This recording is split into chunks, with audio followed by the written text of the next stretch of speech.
Welcome to the Friday Spotlight Energy Report for September 3rd, 2010. Hosted by Jed Knutson, Shona Kay, and Julia Batchison. Here is Shona Kay with this week's major headlines.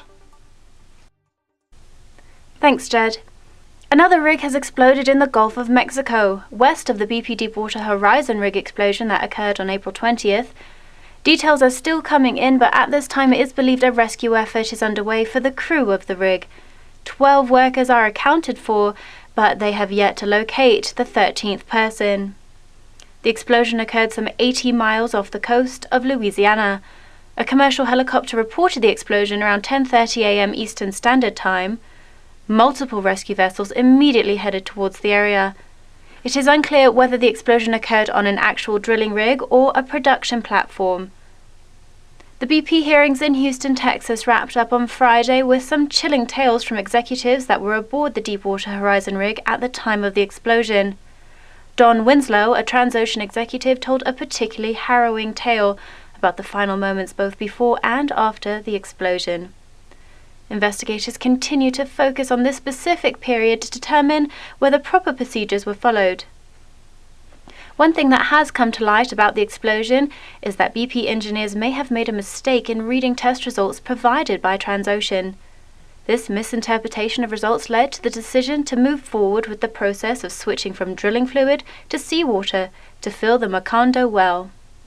This change made it possible for gas to rise to the surface of the rig and create an explosion. The investigation has also revealed that the blowout preventer on the rig was not recertified. In order for the recertification to occur, the blowout preventer would have needed to be removed from the water completely. This process takes several months to complete, which would have resulted in shutting down the operation until the piece was recertified or a replacement was installed. The failure of the blowout preventer is what led to the millions of gallons of oil leaking into the Gulf after the explosion occurred. Bad weather delayed operations to retrieve the broken blowout preventer, but these were scheduled to resume on Thursday. Investigators are hoping that the recovered blowout preventer will reveal more information about why it failed to work after the accident. After its removal, BP will attempt to install a new preventer and seal the well permanently. Now over to Jed for our top stories in wind energy. Thanks, Shona. Wind energy has seen a significant increase over the last 2 years in the United States. The annual report was recently released by the federal government, revealing a 28% increase from 2008 to 2009.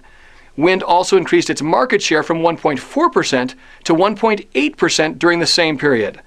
A significant factor in this increase is the fact that overall wind capacity rose by about 40% in 2009. Renewable energy usage as a whole has increased as well. While renewable consumption is on the rise, electricity demand in general has declined.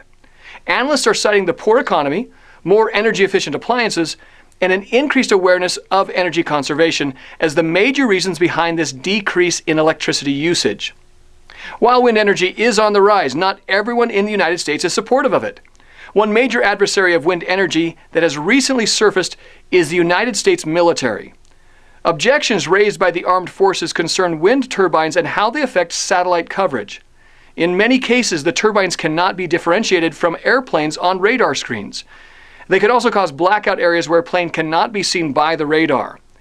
This has created an internal battle between two United States agencies, the Department of Energy and the military.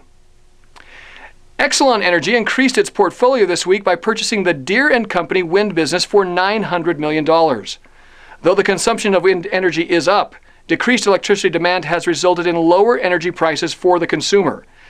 Deere had also invested over $1 billion in wind energy over the last 5 years, but the lower consumer pricing made it rethink its entry into the renewable energy field. This presented Exelon with the opportunity to obtain an established wind project at a significant discount. The sale allows Deere to once again focus on its primary business of manufacturing farm equipment. Now over to Julia with more energy news from around the world.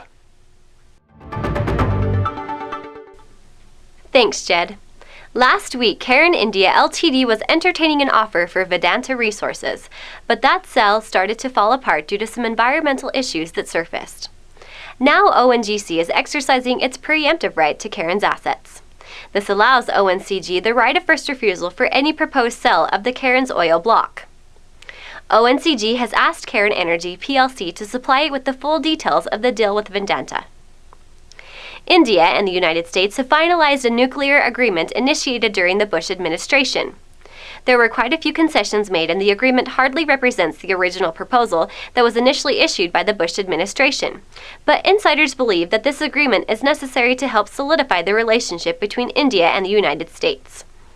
The current relationship can hardly be classified as strained, but differences of opinion on things such as climate change and Pakistan caused some tempers to flare in the past. Finally, there is some interesting technology being developed to take advantage of the energy that is available in the Gulf Stream.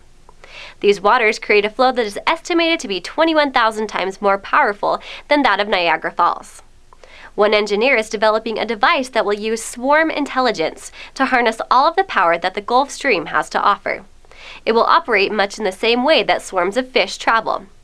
The device can find the sweet spot of the Gulf Stream to achieve maximum power output at all times.